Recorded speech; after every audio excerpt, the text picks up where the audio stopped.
Here we go, 2025 season preview time.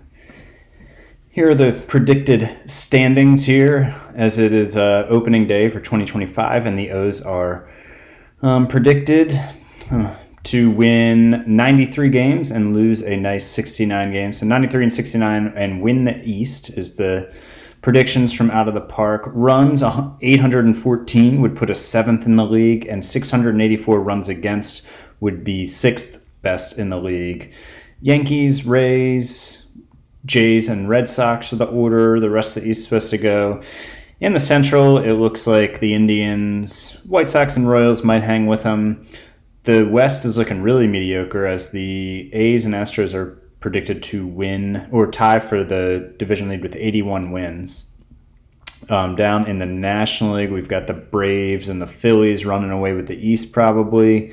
Pirates looking like the best team in the Central. And then in the West, it's been the Dodgers and the Padres this whole sim. But it's looking like the Diamondbacks are creeping up, maybe thanks to Alex Verdugo. And so that's just the overall season prediction. And then to get into the 2025 Orioles, first off, injuries. Gio Urshela, the starting third baseman, is out for the first 4 weeks of the season with a torn quadricep. And Austin Hayes, the starting left fielder, high ankle sprain during spring training. He's out the first 2 to 3 weeks. Colin Hall was the guy who's on the 40-man and is going to spend the year in Norfolk as kind of an outfielder for when somebody gets injured up at the major league level. But he's out for the first 3 to 4 weeks with a knee injury. So what that does was it opened, the Urshela and Hayes injuries opened up room for other guys to make the team, some younger players, prospects.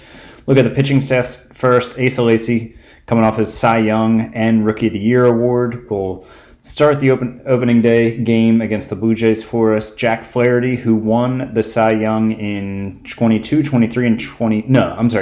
22, and 23 with the Cardinals, and then came over last year and had an above-average year, but didn't come close to being the ace that he could be. Luis Castillo picked up the $10 million option on him. It's his last year. He's 32 years old. He's been a solid middle rotation arm for me since I traded for him in 2021. DL Hall, this will be his, fourth year in the rotation. He's 26 now. He'll turn 27 this year. But one concerning thing, we'll see how this plays out, is news item. He went to India to see some guru, and he came back and said that baseball is not the most important thing in his life, right? So we'll see. Maybe he'll retire early. Maybe he just won't be focused. He's number 4 starter for now until proven otherwise. He's been a solid back-end rotation arm. And then Grayson Rodriguez, who has been kind of a long man, fill-in starter when I've needed one the past couple of years. He's in the rotation, but there are a lot of guys knocking on the door. I have a lot of pitchers who probably could have graduated sooner to the major leagues, but haven't, because I've just had a lot of depth in pitching, and I've been trying to win. But at this point, some guys are graduating up, and Grayson, it's his job now, but he's got a lot of guys pushing for that job if he doesn't pitch well out of the gate. Jordan Hicks back as the closer, and I've talked about this in one of my tutorials. I do stick with the kind of old school bullpen roles here because I feel that it suits the computer managing the best, better than using like stoppers and high leverage as the main roles for guys. And then Nick Anderson, the big free agent signing, one of the best relievers in baseball the last couple of years, but then missed the entire 2024 season because of injury. We'll see what happens with him. Durbin Feltman, of course, he's been in my bullpen the last 3 years or so, was the second best reliever in baseball last year according to award voting. And really, he's just not my closer because he's in arbitration. I'm trying to keep his costs down. Gilbo was a closer for the Red Sox the last couple of years, and I brought him over the offseason to get a lefty arm in the back of the bullpen. Thomas Burrows, brought him in from the Giants for another lefty arm. He's 30 years old. He's been a solid major league reliever the last several years. And then we get into some interesting guys. Owen Griffith is a guy I traded for in 2022, got him as a throw-in as part of the Byron Buxton deal. And he wasn't great. He was not great last year in Norfolk. He was the closer there, but his ERA was only 4.79, a FIP of 4.22, but negative .3 WAR. But he struck out almost 12 guys per 9. His walks were high, and his home runs were okay at 1.3 home runs per 9. but he was just awesome in spring training, and my scout thinks he has pretty dominant, almost elite stuff. 2+ pitches in the knuckle curve and the slider and the fastball and the changeup are all above average. So I figured, I'm going to give him a shot. As I said in my offseason planning, the bullpen was one place I was going to be saving money this year, giving new guys a chance who are on cheaper deals, and Owen Griffith is one of the guys who's going to get a chance. I have a lot of depth, though, if he falters, but he earned it in spring training. He was great. Dylan Lawson is the most likely to step into the rotation at this point if Rodriguez or Hall falters. And this is a guy who I drafted in 2021, round 14, and all he's done is been super good at every level. In 2023, he's put time between A and AA, and he put up 3.4 WAR between the two levels. Last year he was in AAA, and I had a lot of arms there, and my manager liked him in a high leverage kind of set-up closer role in the bullpen, and I let that go. I was fine with that, and he was crazy good. 1.7 WAR in just 57.2 innings, a 1.4 ERA. He struck out 10.9 guys per nine. He's a ground ball pitcher, though, and he has the capacity to start. So he's going to break into the majors here as a middle relief / long man. But he's a guy who could definitely work his way into the rotation. Pretty good value return in the 14th round pick so far. And then the long man will be Brady Corrigan, who is an interesting guy, also a 2021 draft pick, along with I forgot his name already. Lawson, sorry. He was drafted in the 20th round. And he's been a top 100 prospect the whole time coming up, but he's never actually been that good numbers-wise. Last year in AAA, he put up 0.8 WARs. ERA was horrendous, 6.06, but super bad luck on balls in play, a 360 BABIP. His FIP was only 4.24, so that's a much better, ERA number, but he wasn't good, but I don't know. My scout continues to think he's good. He continues to be rated as a good prospect, although he's not in the top 100 anymore. I've got some open spots in my bullpen for guys to try to earn, and he's 26 years old, and he was great in spring training. He didn't give up a run in I think it was over 10 innings and 8 or 10 outings. So I decided this is his chance. He hasn't really earned it with his performance in the minors, I guess, but this is his chance, and we'll see how he does. Going over to the lineup side, I had some position battles, but that Urshela injury and Hayes injury kind of made it to where those position battles get extended into the regular season, and I didn't have to make a painful decision really with who to send down and who to keep on the Major League roster. So I'll run down just who I have here as the starters here to start, but as you can see, I have my bench guys playing multiple times a week. Some of them once a week, some 2 to 3 times a week, because I have, just like with the pitching staff, I have some young guys coming up and I want to see what they can do. They've earned this. And the reason that's happening is because at certain times in your franchise, you have to bring in new guys on cheap contracts to be able to afford the other guys, the veterans who are getting more and more expensive, like Mountcastle, Rutschman, Larnack, all these guys who are getting more expensive in their deals, further along in arbitration or further along in their long-term deals. They're getting more expensive, so I'm looking to maximize value elsewhere. Anyways, that was a lot of words on that. Rutschman's the starting catcher. Disappointing year last year. At the bat, he was well below league average. Hopefully he can bounce back, and that's really what I'm going to need. Is I have a lot of guys who I need to have bounce back years. Verdugo's not here anymore, and this is a really good team if guys can bounce back. If it's not, we'll see what happens. Mountcastle is one of those guys. Mountcastle was he's a 2-WAR, about a 3-WAR player his first 2 seasons with a runs created plus around 120, and then he really stepped it up in 2023 with 5 WAR and a 132 runs created plus, and then went back down to about a 3-win player last year. So which dude is he going to be? We'll see. He cashed in on a long-term contract. So Tommy Edman is back as second baseman in the last year of his deal. Drew Bowser is a guy who I drafted in the first-round supplemental pick. He was good in AAA last year. He was up for me some last year as well in a utility role in limited playing time and did well. And with the Urshela injury and him being a right-handed bat and me needing more right-handed bats in my lineup, he's going to start the year at third base, and this is his shot. This is his shot. Gunnar Henderson, second-year shortstop. this could be a breakout year for him. He was tremendous in the playoffs after a solid rookie season. He got some Rookie of the Year votes.